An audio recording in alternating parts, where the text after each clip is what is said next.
মহাকাশে একটি নক্ষত্রের আলো হঠাৎ প্রায় 40% কমে যাওয়ার ঘটনা বিজ্ঞানীদের বিস্মিত করেছে। জনস হপকিন্স বিশ্ববিদ্যালয়ের গবেষকরা একটি মধ্যবয়সী নক্ষত্র পর্যবেক্ষণ করতে গিয়ে দেখেন প্রায় 9 মাস ধরে একটি বিশাল ধাতব মেঘ নক্ষত্রটির আলো আড়াল করে রেখেছিল। এটি কোনো সাধারণ মহাজাগতিক ধূলি মেঘ নয়, বরং দ্রুতগামী বাষ্পীভূত ধাতব কণায় পরিপূর্ণ একটি অস্বাভাবিক কাঠামো।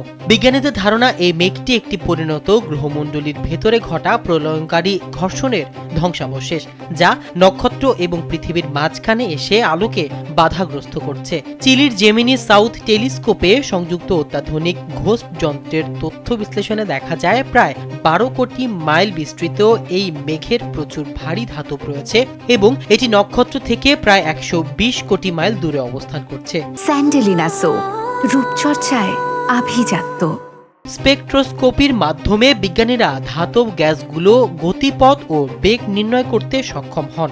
জনস হপকিন্স বিশ্ববিদ্যালয়ের অধ্যাপক নাদিয়া জাকামস্কার মতে এই ধ্বংসাবশেষ কোনো স্থির ধূলিকণা নয়, বরং নক্ষত্রকে কেন্দ্র করে আবর্তিত একটি অদৃশ্য বস্তুর চারপাশে ঘূর্ণায়মান ডিস্ক।